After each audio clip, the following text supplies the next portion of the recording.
dhugaa dubbachuu fi warri abiliirraa humtuun jiru sobeetidha kan akkasinni ta'aa jiru warri jettanii kootaati dhuga ba'umsaa ilaalaa isiniin jechuu barbaada. Ashamaa akkam jirture hordoftoonni kiyyaa marti keessan isiniin jechaa jechuudha. Ruutaanii calli jettee akka dadhabaa jirtudha jechuudha. Maqaa ishiidhaaf hin taane gaa'ela ishiitiif hin taane jechuudha. Haa ta'u malee egaa deefi yeroota darbanii calli jedhee ilaaluu irraatiin kan ka'e akkasumallee ifaallee haasofsisee akka ture ifaan guyyaa gabaabaa keessatti ilaalaa jechuudhaan murtoo fudhachuudhaan haala isaan hojjetanii ilaalaa isiniin jechuu jaaladha. Garuu immoo wanti sun gaafa akkasittidhaan hojjetamu aboo kan fudhate ifaa akka ta'e ruutaatti aanee ifaa akka ta'edha jechuudha.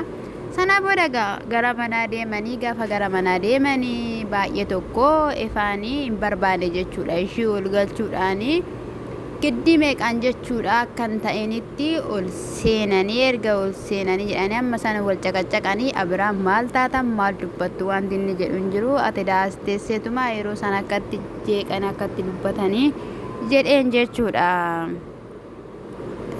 Deefi yeroo kana keessatti maalidha wanti ta'aa jiru akkamii nagaa keetii minaamina gaafa inni jedhuuni nagaa isaati minaamina jedhee sababni isaayyuu Abrahaam waan isaan gorsanii waan irraanfatuuf jechuudha ariifatee jala jalaan dubbachaa ture jechuudha. Ifaanii yeroo kana keessatti akkati cal jettu qofan barbaada. Anii fi ati akka walitti hin buunee fi akka cal jettu hin barbaada.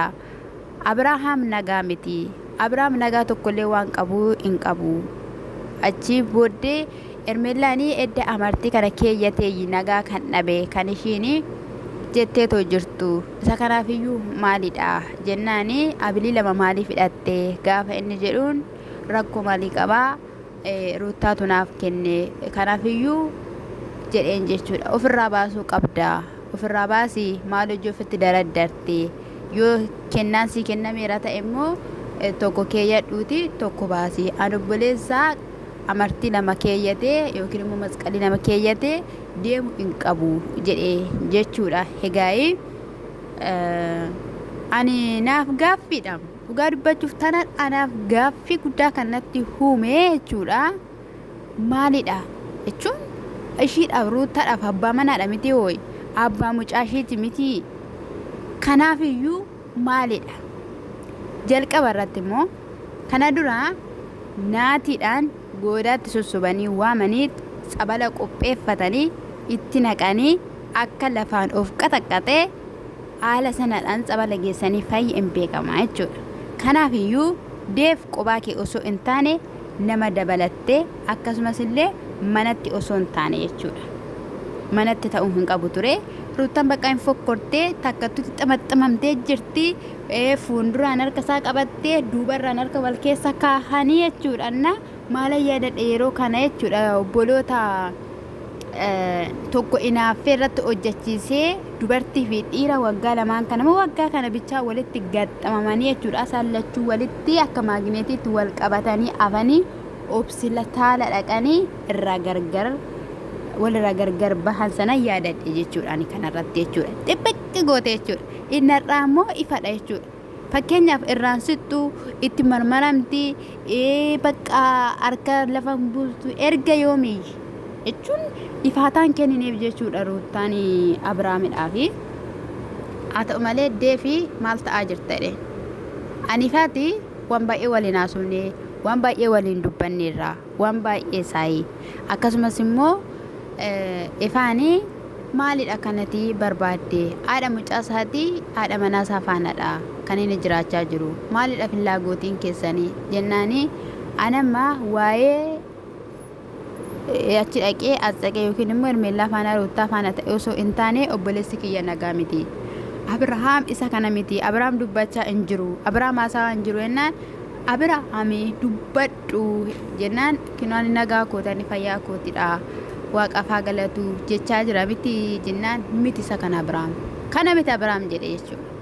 Yeroo kana keessatti Ermeelaan irraa ba'uu qaba jettee gaafa isheen hiixattu harka ishee keessa rukutte jechuudha. Ruutaanii ofiin ishiin dhukkubsatti miti jaalaluma isaatu ishii maraacha malee jechuudha. Ermeelaanis akka amma ta'aa jirtutti Abrahaamin ala hin jiraattu dhugaan siniin jedhe.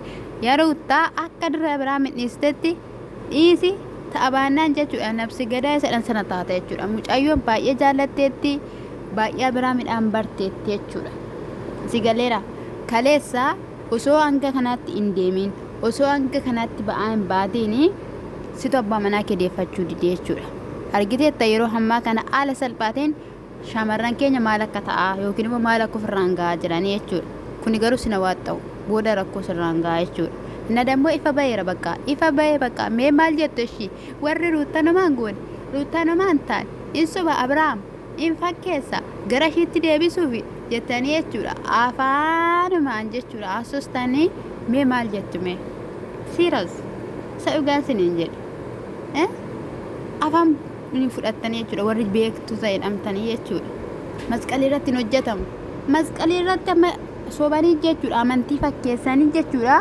masqalii irratti kan isaan hojjechaa jiran hojii isaanii masqalii irratti amma xiyyeeffannoon diinaa jechuudha inde Iyesus gooftaadha jechaa akkoo wangeela harkatti baatanii akkoo sitti dhufu gizeensaa akkoo yeroo amaadha yeroo namaa jechuudha yeroo amantoota ta'anii sobdoota yeroo waaqeffatoota ta'anii sobdoota yeroo ulfaataadha abbaa waaqayyoo gargaaree fi abbaa amantaa isaatti cimetu darba jechuudha gaa'ii haa ta'u malee booda baqqaa innis bilbilas lafa kaa'ee irraa kutuuf gaafa jedhu maal jechuudha jetti isayyuu immoo maaliif itti keessa jennaani meekinaat halleenyi meekinaat isa ninaa kenneen deebisee kenneef jettee jechuudha qoy waan ittiin bittu birriidhuma illee waan baazawii immoo birri immoo maal godhare birri irraa fokkisa kan inni warqii hidhatee waanta jiruufi birri akkatti bittu dhabdee jechuudha nama morma isaarra waan warqiin jiruuf jechuudha achumaanii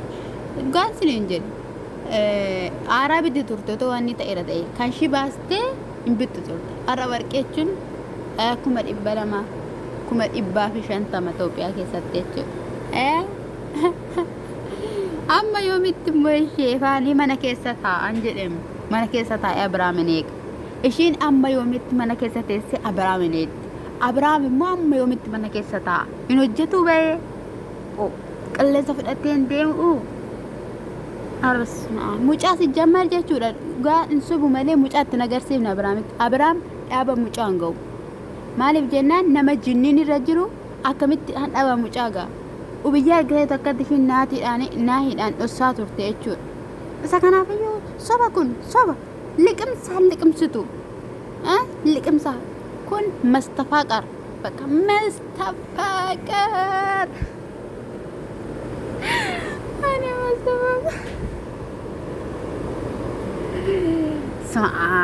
baay'ee obsa godhate deebii jechuudha baay'ee obsa godhate booda bakka hin baasuudha akka daa'ima gateetti waliin dhaa jechuudha Abiraami booda irratti ala sanadhaan fuudhanii ba'anii too jiru sayyuu immoo kottu qophaa kee aniifati waliin deemnaan hin ta'u naquuru taamnaamnan ayyoo barbaadde naamnanii Efreem fuudhanii too ba'anii too jiru jechuudha Efreem faana yaa waaqa koo qaarran marraa baastaare Yesuusee qadara እናይ አኪሚ ያደቁ ምናምን የደረሲ አኪሚ ሶ እንታኔ ጸበለጌ ሳዳራ ከሰን እንጃንጀይና ነማ አመንታታ ነማ